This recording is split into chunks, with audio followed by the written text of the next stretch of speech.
We have a guest joining us this morning in the studio, and this is going to be a little bit more expansive. We had a conversation with Debbie Blackwood a couple of weeks ago about an upcoming event. Well, we will mention that again, too, as well, because of the importance of it in this community. But we're going to get into some depth about a great many unwanted animals here in the Twin Falls area. And perhaps you have some personal experiences, too, as well, or maybe you can help out in ways other than just going to the upcoming fur ball. But that's for our discussion during the rest of this hour this morning. It's 25 minutes after 8 o'clock. 30 right now. Bill Colley with you as well on News Radio 1310, KLIX, and newsradio1310.com. The program is called Top Story. And first of all, welcome back. Thank you for having me. Oh, hold on just a minute there. I'm gonna get somebody telling me you got to turn up her microphone. Okay, well, thank you for having me Thank you this for repeating that. opportunity. Yes. We were just talking off air just briefly. I got thinking about it this morning because before I even left the house, I have a cat at home, which technically I would describe him as a rescue. He came from someone else, but he would have ended up, I think, otherwise in a shelter. We have a group of cats we feed behind the radio station. I would say four of those. There were five. One of them was killed by an automobile a couple of weeks ago. Four of them, though, it's a mother and her kittens. We don't know, of course, who Dad was. We don't even know why she showed up here. And then we have three others who appear to be abandoned. That is, they're friendly. You can pet them, but they essentially, this has become their home in this area. And this is, I'm sure, not unusual because we No, don't it's necessarily not. always see it, but they've got to be hundreds of these all around the city. There are very many in the alleys and the streets. It's incredible. I was in animal control for 10 years in the 90s, and oh my goodness, it's a sad state of affairs for kitty cats and dogs. And when they're outside like that, I have seen, and I had a friend who did animal control when I lived in upstate New York. In fact, I brought many animals home because of that friendship. But I would go over to the shelter sometimes, and the terrible things that would happen to these animals just by living out there. Yes, Um, life is perilous out there. Vision problems, skin problems, other diseases that they would come down with. And we all hear about feline leukemia and feline AIDS and all of these other diseases. These things are real, aren't they? They are. In the interbreeding population, as you can imagine, that's always, if you study biology at all, you know that an interbreeding population weakens the immune system. And so there, and then it perpetuates throughout a population. My own brother had a colony of cats, and they didn't want to spay and neuter years ago back in Utah. And I said, well, we're getting into trouble because two or three cats can mouse just as good as 15 or 20 interbreeding plus. Sure. Sure enough, disease went through and wiped out all their cats. So the leukemias, the FIPs, all the upper respiratory that essentially stops them from being able to be healthy enough to hunt and mouse. So it's a terrible life. They say the average lifespan of an outdoor only cat is 2 years, where we've had many, including myself personally, but kitties that live into their 20s, early 20s, in the inside environment with the care and everything. And I have a farm, and I have some what I call trap, neuter, release kitties that they wandered on, and they're not house cats, but I'm back in off the road. And so I've taken care of them, and I gave them at least their first shot. Some I can't touch, but I don't that's enough. They're all spayed and neutered. If you come to my house, you get spayed or neutered. Yes. The cats and the dogs anyway.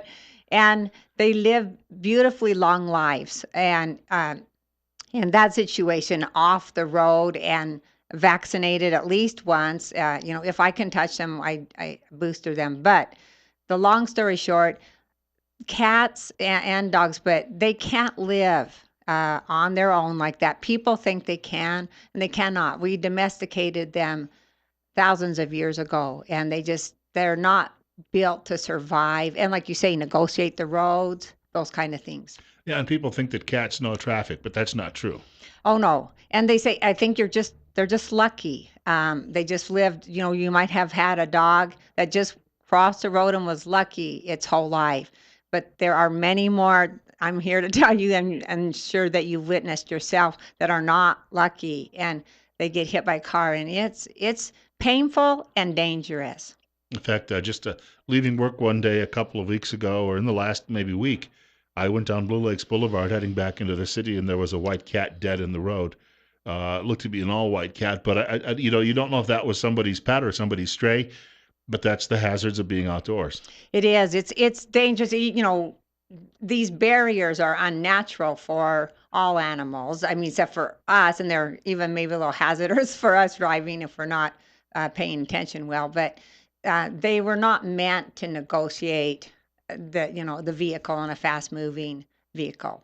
We've got a short break coming up, but Debbie Blackwood is going to be with us throughout the rest of the hour this morning. And also, if you have a comment or question too, and some of you may be dealing with this in your own backyards or in the neighborhoods, there is help and how we can get involved and maybe because right now, if we don't get more people involved, this overall issue is just going to keep mushrooming and something we've got to be very concerned about. That's on the way in just a few minutes.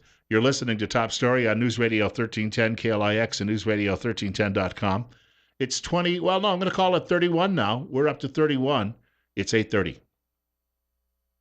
Our guest is Debbie Blackwood, and she's joining us. We're talking today about an upcoming event, People for Pets event too, as well, but also about just some of the needs we have with some of the animals. We used to call them strays. A lot of people call them feral, but I think everyone knows exactly what we're talking about. It's not just cats too. We've got dogs. Sometimes they'll end up being abandoned, and then the next thing you know, they're running wild, and sometimes they form packs, and you get out in certain parts of the South Hills. I'm sure you could even encounter some of these things sometimes, right? They do. I mean, as some of the cattle and sheepmen say, they get particularly heavy and start taking down calves and things like that.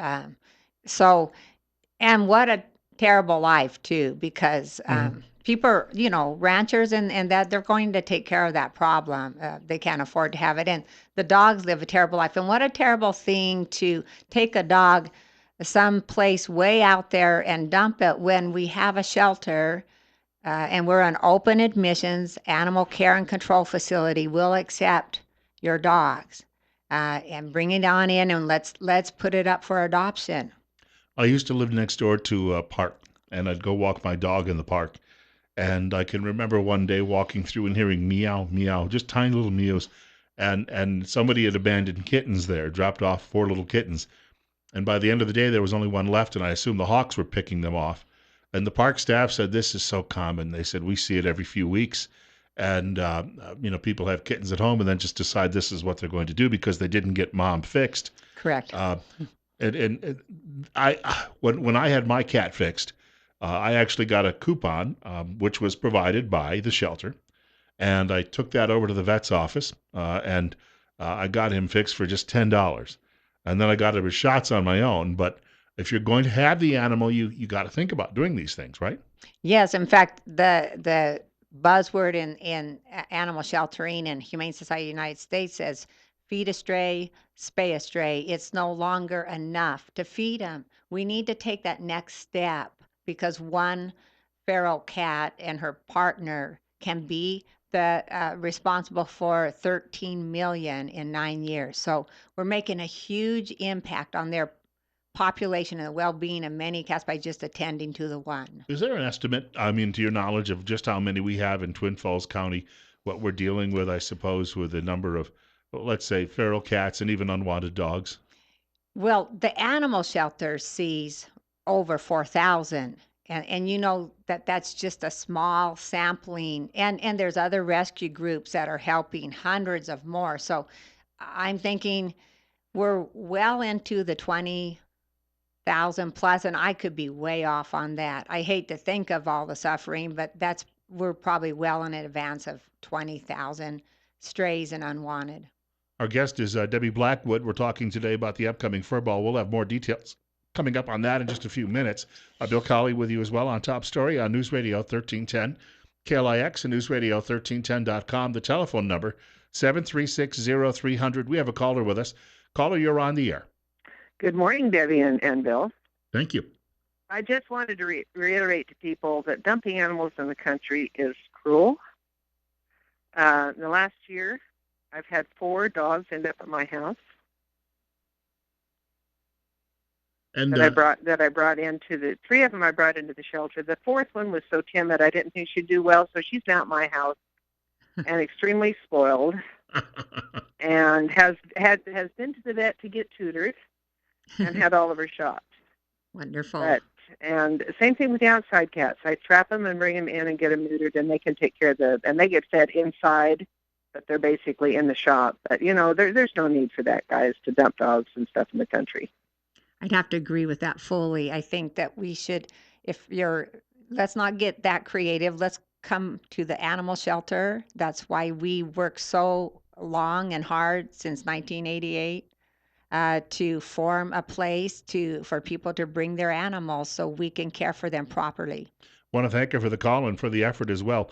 Some shelters can no longer take cats, as I understand it, right? Because they're so just overwhelmed with the volume. That it is overwhelming, I have to tell you, but we want to be a place, a resource, and we want to offer these animals resources. And if they're extremely wild and unsocial, we're not able to place them. If you're willing to take them back to your own private property, we can do what the caller suggested, and what I do on my own place is called the trap, neuter, release. But that is not legal to trap and neuter or spay and then dump on public property. It has to be private property. We've got more with Debbie Blackwood coming up in just a few minutes. We'll get into some of the details about the upcoming event, the Fur Ball, and exactly what the Fur Ball is all about, what it's designed to do. That's on the way in just a few minutes. And we'll talk a little bit about the shelter, too, because there may be that newcomer to Twin Falls who doesn't know where that is. Yes. And plus, we've got numerous other shelters throughout the valley, too, as well. All of those need your attention and your care, too, as well. In the meantime, it's coming up on 8:30 right now.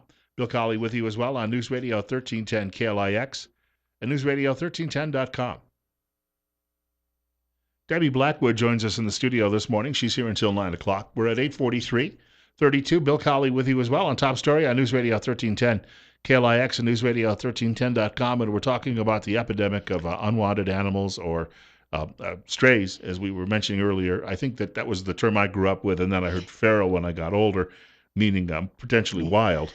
A lot of them, though, aren't really wild. They don't have a lot of human contact. That's right. And they're sometimes they're, pretty difficult and dangerous to handle when they have not been raised. They miss a critical period in their development. Well, plus if mom is wild, there's a natural kind of a wariness that carries over in the pups or the kittens. About 5 weeks they have. If you don't get them after about the 5th or 6th week, then they're not going to be terribly friendly. No, and that you can if mom is reasonable and stuff, you can start to develop a relationship and then an ultimate bonding. But when we miss that critical 5 to 12 week period and pups and kittens, they tend to remain antisocial, and fear biting, which is a result of that, is just as dangerous as out and out aggression. So they have a critical period in there, and mom teaches them a lot about trust versus non-trust. I noticed that with this crew out back because I'm feeding them. Now, they'll get near me. I can touch mom on the head. I can't pet her. Right. The kittens, I've never attempted to pet. Now, they'll come up within a foot of me now because I'm putting the food down. Right. But if I make any sudden movement, they scatter. Yes, and that's adaptive to the flight and fight mechanism in all animals, including humans, to stay alive. Right. Yes. Because they don't know exactly what I'm going to do, even on the food source. They can't take the chance that you're not a predator. Want to point out that you can reach us by dialing 736-0300, 736-0300. We have another caller with us. And caller, you're on the air with Debbie Blackwood. Yes, I'm wondering, do you have any type of a coupon thing right now because where I live here and I'm in town, I have anywhere from 11 to 30 cats, and I'd like to do something about them. I'll hang up and listen on the air. Well, here's what we have. Luckily, for the last 3 years, we've obtained a great grant, a spay-neuter voucher grant that Bill is talking about. Right now, those funds are depleted, but the shelter stuff, or I would say People for Pets, Magic Valley Humane Society, is offering what we call the program Adopt Your Own for a less amount. I have applied for the spay-neuter voucher program. I have not received word on its approval yet, but you're sure welcome to call down, talk about our AYO program, and find out if we have the spay neuter vouchers here a little later in the spring. Now, the upcoming fur ball is going to raise money for medical care mainly, right? Yes, that's what the fur ball has always been. Is these animals come in and they have various needs medically. We have a little amputee in there now that's looking for a home. His shoulder was mangled from most likely being hit by a car. We have, the porcupine quills, the eye infections, upper respiratory infections you were talking about in the feral cat or populations. All those kind of things we need to attend to their medical needs so that we can make them healthy and put them up for adoption. And the ball is coming up. Is it March 8th? It's the 5th. The It's 5th. the fur ball has always been on the first Saturday of March, and this year that falls on the 5th. And this fundraiser, such a fun event, is like we said, it's designed to raise money to help animals receive medical attention. And what's the cost for a ticket? Well, the tickets are $50 a piece, and one might wince at that. Even I do a little bit, but we are offering 10 free raffle tickets and a drink ticket with that purchase.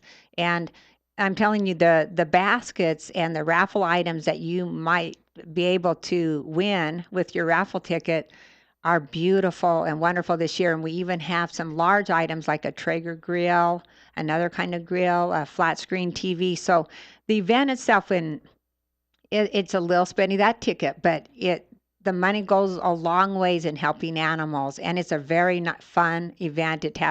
We have a wonderful band called Front Porch Flavor, and it's hors d'oeuvres and hearty hors d'oeuvre plate.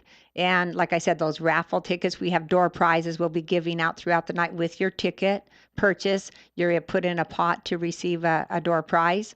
So I think it's a great fun event and celebrating animals and finding animals homes. So March 5th, Saturday, and it's going on where? It's at the Turf Club. They're Easy on to find. Turf Club, yes, and it's a great venue. And the doors open at 6 and we go till 11. And we'll be drawing throughout the night the certain sections of the baskets that you might put your raffle tickets in. And we put those numbers out on a board so you can see. We're not going to be yelling on the microphone to hand those out. And so come and enjoy the fun and celebrate helping animals. And it's just a fun chance to be with other pet fanciers and have a great time. There are people who I know are charitable in this community, and you probably over the years you've seen some healthy checks. People who just would like to help out because they love animals. Or number two, some people maybe left something in the will Yes. for the shelter. There's always opportunities for people to do that, right? Yes, there are. We have received a lot of support from this community, including the Seagraves grant that we get for the spay neuter and just the medical support they provide for us as well. So they've always been helping us, but many other individuals are including us in their will. I wouldn't say many. We've been lucky to have some, and maybe hopefully more to carry on since we've been doing this since 1988.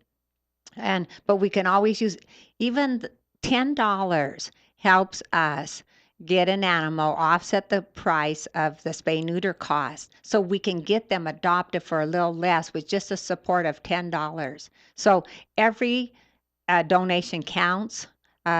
Food donations for pet food pantry.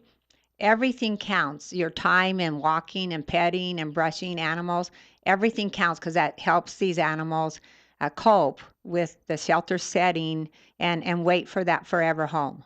We have another caller with us. You're on the air with Debbie Blackwood on KLIX. Hi, Debbie. I have a question for you. I was wondering how many dogs you think would be reunited with their owners if they came in with identification tags on them or microchips. Oh, I'm so happy you asked that question. I just wish so much that more people would ID their dogs. And I love collar and tags because that's a visible thing and person sometimes will help an animal if they see a collar and tag because they don't want to have to worry about it and they know they have someone to call and we have a database tracking that information. But many more animals would be reunited very much quickly if they had IDs. And by the way, too, even on wild cats that come in traps and stuff, we scan them for microchips. So microchips are the up and coming kind of what get an animal home. I call it life-saving mechanisms. And we already reunite over 800, almost 900 animals with their owners every year. But I could only imagine how that number could be improved if animals were properly identified and chipped and or at least a collar and a tag on the dogs. Want to thank her for the call as well. And for people who are looking to buy a ticket for the fur ball, where do they go to get the ticket? You need to come because we have to coordinate this effort, and they're reserved seating, so we don't have any seating problems.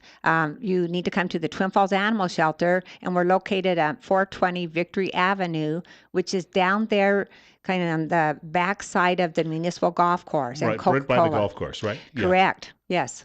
In And our new facility. when you mentioned facilities, we were talking off air.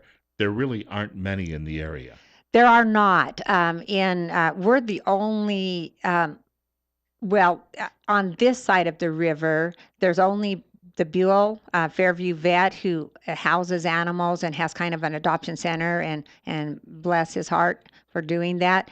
And then there's a lot of wonderful rescue groups, but in terms of facilities itself, there's a few holding facilities, but the Twin Falls Animal Shelter is the central location for South Central Idaho. And of course, across the river there, the canyon, Jerome Shelter does a beautiful job in housing animals. And then to the north, Wood River, and then, east and west of Boise and Pocatello. I had mentioned being in the shelter a few months ago, and we were talking off air as well, and there was a beautiful young golden retriever. She was about a year old, and she had a malformed paw. A family had her. They found that because of their own schedules, because she had some special needs and she needed more attention and time, they brought her back into the shelter. These are the animals that you're working with, and they're the ones that need a loving home. And if you can get surgery done, and that's what the ball pays for, Yes. she could live a very good life afterward. Yes, I mean, and some of them, yes, they need some attention. We've had some dogs with problems in their back end, and we've specifically say the ability to go to the bathroom and everything, and we've been able to help those. We've had little dogs come in with the strangles all around their mouth, and they can't eat, and their mouth is sore, and things like that. They have to be attended to, and they're fully treatable. We just need the funding to do that. It doesn't come through the county or the city. Naturally, it comes from private donations. Somebody, again, we've pointed out just a couple of minutes ago, if somebody would like to really, if someone could just endow the shelter, that would be a wonderful benefit, because so many of these programs, if we can reduce these feral populations, we're going to reduce a lot of the needs. And that's the thing about this. I think we're actually making an impact, even though the county is growing. And even when we built the new shelter in 2004, moved in, the county population was 65,000 then, and I think we've grown close to 81,000. And so we're growing in needs, and the population of the shelter is increasing, but not at the alarming rate, actually, that it did in the late 90s. I was going to say people might be getting the message now. I think they might be getting the message, and I think we're making an impact on the spay and neuter program that we've always advocated for. So if somebody wants a ticket, they can just drop by the shelter, I would imagine. Yes, drop by the shelter. We're open to the public from 10 to 1:15, and then we take a quiet time break for the animals, and our lunch period is from 1:15 to 2:30. We're back open to the public from 2:30 to 5:30, and those are weekdays. Saturdays, we're open from 10 to 2. And come and get your tickets. They are not all sold. And you can walk through the building, too. You might find someone you like. Yes, and I say, come and look at them. I know sometimes we're afraid. I already have so many dogs, so many cats. But even a glance, and they say even one pet a day on a cat can help them cope with the shelter setting and waiting for a new home. And I think the love they see from even just your gaze makes a difference. I see that with the wagging on the dogs. Yes. And when I come through, and they're very excited to see people, and I would imagine you may know someone, a neighbor too, who would say you go home and tell them about what you saw. They may want to come back and pick up that animal. And sometimes people, if you are a person who specific, likes certain breeds because they have their charming characteristics, you know that between 40 and 70% of animals at the animal shelter are purebreds. That being purebred does not guarantee a home for life. And we have some beautiful animals. And of course, I'm kind of the little borrow pit rescuer, but and a dog of many flavors. But I understand, the love that certain breeds give. They match your personality, and we have them. Come and see. I want to thank you for coming by today. Wish you good luck with this. Thank you very much. Because clearly there's still a huge need out there. Debbie, again, just for people who are tuning in today, what officially is your title? I'm the director at the Twin Falls Animal Shelter and the president for People for Pets, Magic Valley Humane Society, Incorporated. Hope everybody got that. That's important, too. Thank you. We've got a break coming up. Also, Bob Vandervoort is going to be joining us. He's from an organization called Pro English. He's going to be on the air with us just after 9 o'clock news this morning. Hope you can stick around.